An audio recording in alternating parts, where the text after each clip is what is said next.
રાજ્ય સરકાર દ્વારા સત્તાના ચાપલુસ આવો એક એવોર્ડ જાહેર કરવામાં આવે તો ફટાક દઈને આ એવોર્ડ બે નિવૃત્ત કર્મચારીઓને મળી જાય એવા એક મિસ્ટર ચાવડા અને મિસ્ટર બ્રહ્મભટ્ટ.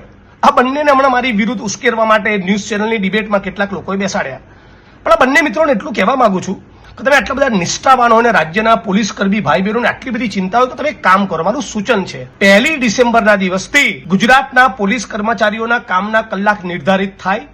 સમગ્ર ગુજરાતના પોલીસ કર્મચારી કોન્સ્ટેબલ ભાઈ બહેનોનું યુનિયન મળે, ગ્રેડ પેનો લાભ મળે અને એમના સિનિયર આઈપીએસ અધિકારી દ્વારા એમનું કોઈ પણ પ્રકારનું ટોર્ચર કરવામાં ન આવે અને સાથોસાથ સમગ્ર ગુજરાતમાંથી દારૂ અને ડ્રગ્સની બધી દૂર થાય.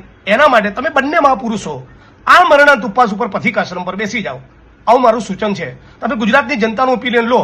જે પ્રમાણે તમે ડિબેટ કરીને તમારી જે પ્રતિભા ખીલી આવી છે, તમારું જે તેજ બહાર આવ્યું છે, ગુજરાતની જનતા પણ એવું ઈચ્છે છે કે તમે બંને જણા આ મરણાંત ઉપવાસ ઉપર બેસી જાઓ પથિકાશ્રમ.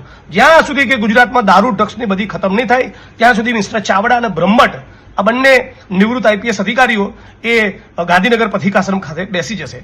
અને બીજું એક નાનકડી તમને સલાહ બી છે, નિવૃત્ત થઈ ગયા છો તો સવારે છે ને થોડું સૂર્ય સ્નાન કરો અને આમળાનો જ્યુસ પીવો, સરગવાનો જ્યુસ પીવો અને સાથે સાથે થોડો કેલ્શિયમ વાળો ખોરાક ખાઓ. કેમ કે તમે જરા સર્વિસમાં હતા ને ત્યારે તો તમારી સ્પાઇન કરોડરજ્જુના બહુ ઠેકાણા નતા. કદાચ નિવૃત્તિ પછી કદાચ તમારી સ્પાઇન સરખી થાય. આશા રાખું તમને સમજણ પડી હશે.